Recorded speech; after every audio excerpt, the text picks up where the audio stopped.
Bonjour et bienvenue dans Deviens inspirant, le podcast qui te permettra de t'ouvrir à de nouvelles méthodes d'évolution, de réflexion et à une meilleure connaissance de soi. On abordera des sujets autour du développement personnel et spirituel, de la psychologie et des neurosciences. Je suis Jélissa Cerveau et je serai ton cobaye. J'apprends, j'expérimente ce que font des personnes inspirantes et qui réussissent et je te transmets ce qui fonctionne le mieux dans le but de t'aider à devenir la personne que tu veux être et à inspirer ton monde.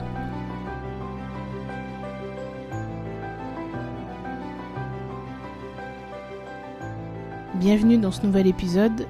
Aujourd'hui, on va parler de la motivation, mais pas celle qui surgit quand tout va bien. Aujourd'hui, on va parler de comment rester motivé quand tout va mal, que ce soit dans le travail, dans la vie perso ou dans un projet qui nous tient à cœur. Il y a des moments où tout semble s'effondrer autour de nous. Et comment pas se perdre, comment même trouver la force d'avancer. C'est ce dont on va parler aujourd'hui dans cet épisode. Avant de parler de motivation, il faut comprendre pourquoi on se sent comme ça. Souvent, quand on est démotivé, c'est parce qu'on est épuisé, frustré ou tout simplement désorienté. Est-ce que ce sont des échecs répétitifs, des attentes non comblées, une fatigue accumulée? Une fois qu'on a identifié la source, on peut travailler dessus. Parfois, la simple reconnaissance de nos émotions, sans les minimiser bien sûr, est déjà une forme de libération. C'est comme si on allumait la lumière dans une pièce sombre. On mettait le doigt sur justement le problème en identifiant la cause. C'est comme cela qu'on peut guérir, entre guillemets. C'est la première étape, donc identifier les racines de la crise. Deuxième point, la première chose à faire quand tout va mal, c'est de prendre du recul. On a tendance à accélérer et à forcer, mais la solution est souvent dans le ralentissement. Imagine une rivière qui charrie de l'eau en pleine tempête. Elle ne coule plus calmement, elle devient destructrice. C'est pareil pour nous. Parfois, il vaut mieux arrêter, respirer et observer avant de repartir. On peut s'accorder du temps pour reprendre de l'énergie et c'est là que le miracle opère. Quand on relâche, la motivation revient. Troisième point, quand tout semble insurmontable, la clé est de ne plus penser à l'énorme montagne devant soi et c'est souvent l'erreur qu'on fait, c'est qu'on a tendance à penser à toutes ces tâches, toutes ces choses incroyables, tous les objectifs déjà finalisés et donc forcément ça représente énormément de choses parce que c'est d'abord en mettant en place beaucoup d'actions répétées qu'on peut atteindre ces objectifs. Et donc en visualisant la finalité, le gros objectif, ça nous fait peur, ça nous fait stresser et je suis concernée par ça. J'ai tendance à stresser et à avoir de l'anxiété par rapport en général au travail et à tout ce que j'ai à faire et donc j'ai compris que c'était un piège justement. Au lieu de me focaliser sur la finalité, je devrais me focaliser plutôt sur les petites choses. Et donc pour revenir à ce point, au lieu de justement penser à l'énorme montagne qui est devant nous, on peut se concentrer sur le prochain petit pas. Peut-être que ce pas, c'est juste de se lever le matin, en fonction de à quel point est-ce que tu es mal. Où est-ce que tu te situes actuellement? Ça peut être donc juste de se lever le matin ou de faire une chose minuscule qui nous rapproche de notre objectif. Ça peut sembler ridicule, mais chaque petit pas nous redonne confiance. Et avec la confiance, la motivation revient aussi naturellement. Personnellement, c'est en me fixant des petits objectifs que je retrouve de l'énergie, même dans les moments les plus sombres, en mettant en place des toutes petites actions. Il y a une période où j'allais très mal, je commençais justement à pas mal déprimer, j'ai juste pris un cours de yoga un soir et ça m'a fait beaucoup de bien. C'était juste une petite action, ça n'a pas changé toute ma vie, mais ça m'a déjà mis dans une dynamique pour avancer, une dynamique de progression. Et bien sûr, il faut se rappeler que c'est justement la discipline qui compte le plus. Là, je parle beaucoup de motivation, mais je l'ai déjà dit, la motivation, ça ne suffit pas. C'est justement le fait d'être discipliné, de mettre en place des vraies habitudes solides sur le long terme qui va t'aider. Parce que ces habitudes-là, elles seront tellement ancrées que même si tu vas mal, tu vas continuer à les faire en pilote automatique, en fait.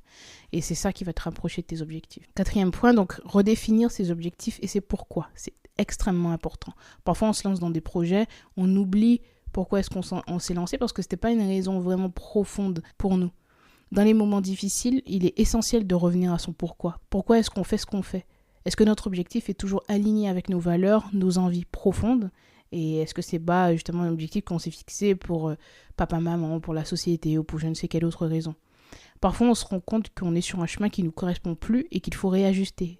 Peut-être que ce projet-là avait du sens il y a 5 ans, mais tu as changé depuis. Peut-être qu'il ne fait plus sens pour toi. Et d'autres fois, notre objectif est le bon, mais on a perdu de vue pourquoi on s'est lancé. Revenir à cette raison de départ nous redonne de la force. C'est comme rallumer une flamme intérieure qui s'était éteinte.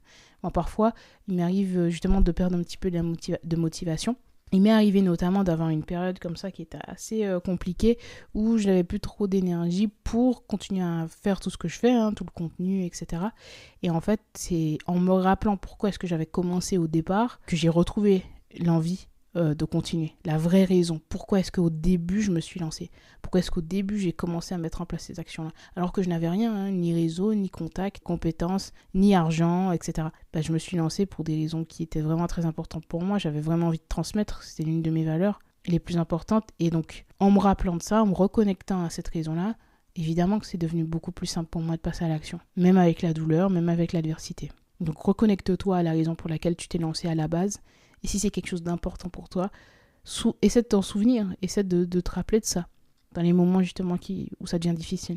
Et le 5e point, pratiquer la gratitude et toujours garder en tête que même lorsque ça va mal, il y a des opportunités qui se cachent dans la pénombre finalement. Quand tout va mal, on a tendance à voir uniquement le négatif. Pourtant, même dans les périodes les plus sombres, il y a toujours quelque chose à en tirer. Alors, je dis pas qu'il faut être que positif, parce que c'est une erreur. Il y a des choses qui sont pas positives, et je pense que c'est vraiment une erreur de penser comme ça, de se dire ok, j'ai perdu un proche, mais il y a quelque chose de positif. Ça sert à rien c'est pas positif de perdre un proche, c'est pas positif de perdre ton travail, etc. Par contre, il y a quelque chose à apprendre à travers cette expérience, et il y a quelque chose à en tirer, évidemment. Alors évidemment, tu vas peut-être ressentir de la peine pendant un temps, c'est juste que ça ne doit pas durer trop longtemps en fait. Ce sentiment de peine, il sera là certes. Si tu arrêtes d'agir, il arrête de se passer des choses positives pour toi, tu arrêtes d'attirer des opportunités, et puis évidemment, c'est pas comme ça que tu iras mieux. C'est en étant en mouvement très souvent qu'on grandit et qu'on arrive à atteindre le niveau qu'on veut atteindre et à atteindre la sérénité également. Chaque matin, tu peux prendre le temps de noter une chose pour laquelle tu es reconnaissante. Si tu es croyante, ça peut être une prière le matin, même pas très longtemps. Prendre juste 5 minutes pour remercier la vie, l'univers, Dieu, peu importe tes croyances. Et avoir de la gratitude pour les petites choses. Parce que quand ça devient vraiment difficile, ce sont les petites choses qui nous maintiennent accrochés. Et si tu as la chance d'avoir, une personne qui t'aime, ne serait-ce qu'une seule, d'avoir la santé, d'avoir à manger, de manger à ta faim, ça peut être vraiment des petites choses. Tu as un animal de compagnie qui est très mignon et qui vient te faire un câlin. Il y a toujours des raisons pour lesquelles on devrait avoir de la gratitude. Et se raccrocher à ça quand ça devient difficile, ça aide énormément à garder le moral. C'est un exercice simple mais extrêmement puissant. La gratitude, c'est un antidote aux émotions négatives et nous aide à voir ce qui va bien et à s'appuyer dessus pour avancer. C'est comme un phare dans la tempête. Enfin, je vais te partager une citation de Carl Jung que j'apprécie beaucoup et qui, je pense, est très liée à tout ce que je viens d'évoquer. Carl Jung disait « Celui qui regarde à l'extérieur rêve, celui qui regarde à l'intérieur s'éveille ». Cette phrase, à elle seule, contient une clé essentielle pour retrouver la motivation quand tout va mal. Lorsqu'on est submergé par des problèmes extérieurs, des échecs, des conflits, des imprévus, on peut facilement perdre de vue qui on est vraiment et pourquoi on agit. Mais Jung, il nous rappelle que la véritable force ne vient pas des circonstances extérieures, mais de notre capacité à nous connecter à notre monde intérieur. Dans les moments difficiles, il est essentiel de prendre un temps pour plonger en soi. Jung parlait de l'ombre, cette partie de nous-mêmes que nous préférons ignorer. Parfois, notre démotivation ou nos blocages viennent de cette ombre. Des peurs refoulées, des insécurités ou même des aspirations qu'on n'ose pas reconnaître. Prendre le temps d'explorer cette partie de nous-mêmes peut être inconfortable, très inconfortable même, mais c'est là que réside notre puissance. Quand on fait face à cette ombre, on découvre des ressources insoupçonnées. Vraiment, tu découvres une force en toi que tu ne soupçonnais pas. Alors pose-toi cette question, qu'est-ce que cette période difficile essaie de t'apprendre sur toi-même? Jung croyait que chaque crise était une opportunité de transformation. Et si derrière cette douleur ou ce blocage se cachait une partie de toi qui cherche à grandir, à évoluer, reconnecte-toi à cette idée et tu verras que même dans les pires moments, il y a une graine de lumière prête à éclore. Alors voilà, la motivation, ce n'est pas quelque chose de magique, c'est un chemin que l'on construit un pas après l'autre. Dans les moments difficiles, rappelle-toi que tu as survécu à toutes tes pires journées jusqu'à aujourd'hui. Tu as survécu à tous tes traumas du passé. Tu as survécu à toutes les difficultés que tu as vécues avant.